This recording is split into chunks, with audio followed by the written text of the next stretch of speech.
Hey guys, sorry about the AC noise, but after running the bench, the garage is quite warm. All right, first look at our TFS 270 CNCs for big block Mopar. As usual, TFS did not disappoint. They do a nice job.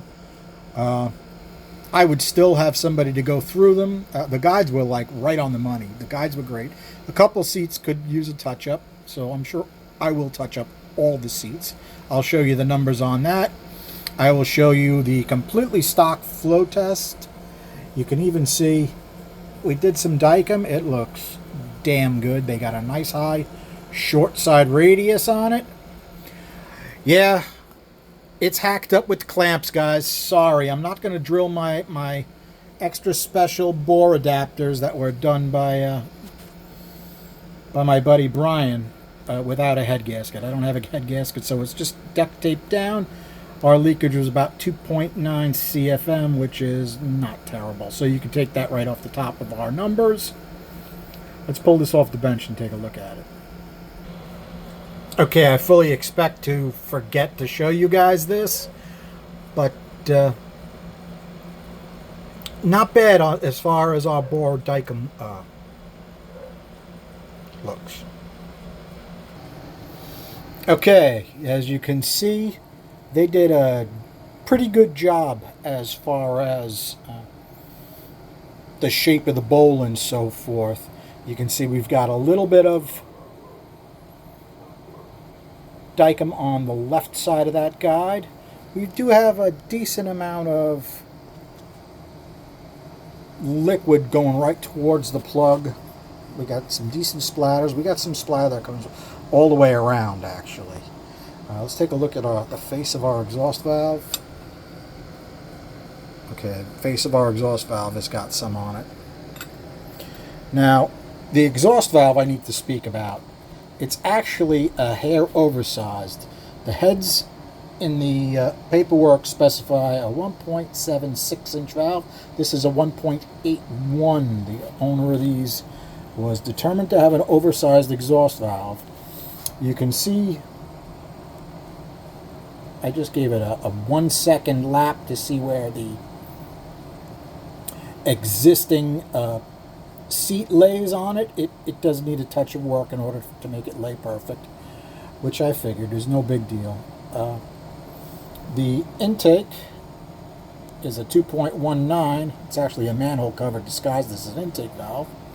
Same size as a big block Chevy valve, but these have 11/32 stems that are undercut. So they're Ferreira's. Ferreira does a great job. They should definitely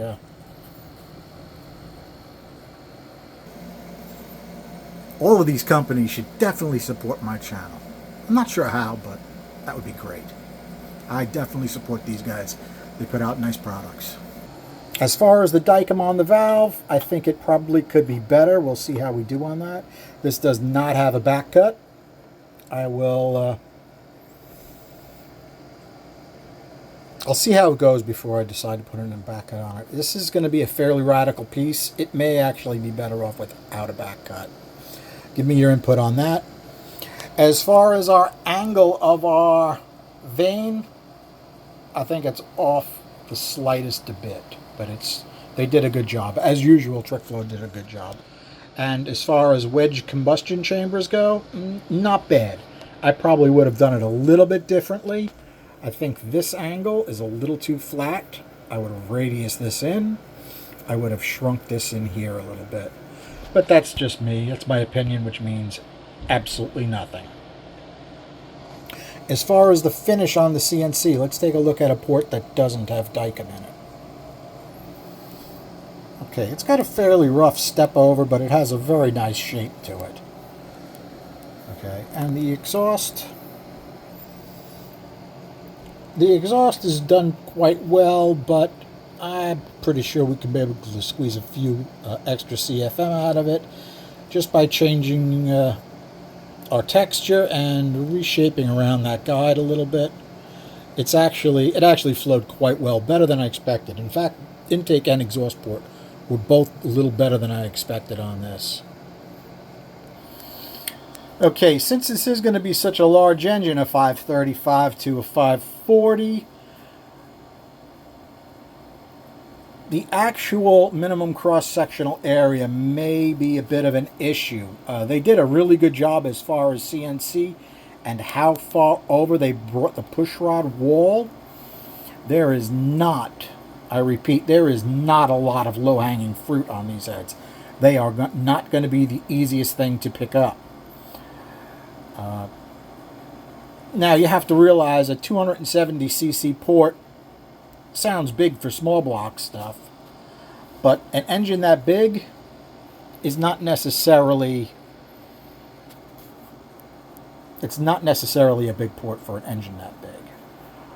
Now the RPM requirements are between 6,000 and 6,500, so you guys can do some calculations with that. That's a lot of reciprocating and rotating weight to sling around for a street piece, but I'm sure we can get it done.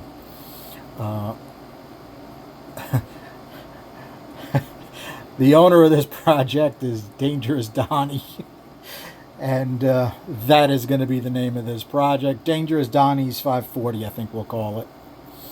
And he is not afraid to put something like this on the street and drive it around. I told him it will try to kill him every time he touches the gas. He's good with it. It's going in a CUDA. He told me the year. I don't remember it off the top of my head. About a 73, I think. He's got a 373 Dana 60. He's got 295 tires. He's got a... It's not a TKO, but it's another 5-speed style Tremec. I don't know if that will actually handle the torque, but it's going to be a, if I didn't say the gears, he's running 373 gears. It's going to be a nice street piece with that many cubes, and we're going to get some nice flow out of these heads.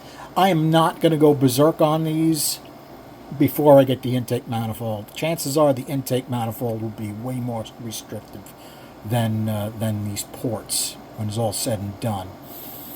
I need to work on pinch area probably a little bit because our pinch has got a good speed on it. Let's take a look at our exhaust ports. Okay, you can see where the tool stops and then comes in from the other angle. You get a little tiny lip there. You get a lip on the short side radius. Now, because it's a 15-degree head, and the exhaust ports are quite low, it doesn't have a lot of short side radius. It basically comes off the seat and goes right into the port, but it works amazingly well because they made it so wide. Okay. In actuality, I really like these exhaust ports. I'm pretty sure I can improve them a bit, but they pretty much kick A as they sit. Okay, it looks like it comes with 1, 2, 3, 4, at least four angle valve cut. This is the exhaust we're looking at from TFS. As you know me, I have to redo the top cut and make that a little bit bigger. I'm going to shrink it a bit, and I'm going to radius it in. And because it's slightly oversized, I'll be able to do a little something with this short side, but not a huge amount. I don't think it's really going to improve that much. As far as our chamber, really quite a nice job. Just you can barely feel it on this exhaust. Really quite good. As far as our intake, not bad at all, really. I've seen way worse. A little bit different view. Let's put some light on that. Okay, really nice shaped bowl. I did take the measurements of the bowl, the throat, things like that for you guys. I have to remember to show you all that. Overall, a really nice piece. TFS does not screw around. They make a nice product. We could go over our guides. All right, guides. They were on this head. All the guides were exactly 2,000, which is fine. As far as our concentricity, we did have two that were 3,000s out. The rest of them were really quite good. So not a big deal. I just need to just basically touch them with a stone, and I may change the valve job a little bit anyway. Let's move on. Okay, a little bit different view of the exhaust port. Overall, quite nice.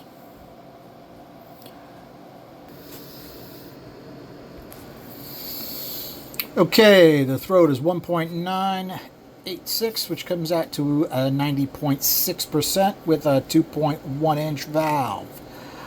The bowl, the widest part of the bowl under the intake valve, is exactly the size of the intake valve, 100%. Our throat on the exhaust, 1.569, with the original 1.76 is 1.89%. Okay, we had a bigger valve there. We had a 1.81 stock. We used a 3.75-inch bore adapter, which is pretty darn close to whatever they're going to get that block to. As a rule, I centered it on my bore adapter the best I possibly could with what I have without drilling the bore adapter and things like that. So is it possible our flows and stuff are off a touch? Yeah. How does it look? Well, let's see. 300, we're over 200, which I should hope so. It's a big valve. I was actually expecting a bit more than that, but we had a little bit of a pulsation right there, so I think it lost. But notice it takes like really big jumps. Once you start opening that valve up, this head likes a lot of valve opening, which is good to know. Okay, we peaked out at 0.75, which is, I would say, at least the amount of lift we're going to be using for an engine that big. It flowed 370. It had 3,183 RPM of swirl. Our swirl progression is quite nice, okay? As long as you're lifting it to 600 or so, you're good. Okay, that's quite nice. As far as our air speeds, 323, 326, 342. A little fast, but quite even. The roof, 207, 190. Not bad, relatively close together. Take a look how good the job they did on the short side. 378, 373. A little high in the middle. Guess what? I'm not 100% sure having it fast on the short side is really a detriment. According to what Darren says, you want that low pressure right there to pull fuel. This will be a carbureted beast, so I'm not sweating it. Will we try to do something with that? We're just going to try to make it maybe a hair more efficient than it is. It's, like I said, no low-hanging fruit, guys. It's going to be tough to improve on what's already here. How'd we do on the exhaust? Well, I wasn't expecting some noise down low and some separation down low. But you can see at around 400, it takes off quite nicely. And you put a pipe on it, 276, 283. Quite good. How'd we do as far as speeds? Well, it's relatively good. Side to side, 320, 327, 294. A little high on this side. This is the center of the cylinder. You would expect it to be a little high. Not bad, though, side to side. A little dead in the middle. We could probably make that a touch better if I radius that valve job in. But overall, real nice piece. The Ferrea valves are a thing of beauty. And the intake manifold should be here shortly, along with the gaskets and so forth. So I can start with some calculations and do a little bit of magic. And I'll fill you guys in when I figure out my first cut plan. Thanks for hanging out. Have a good night.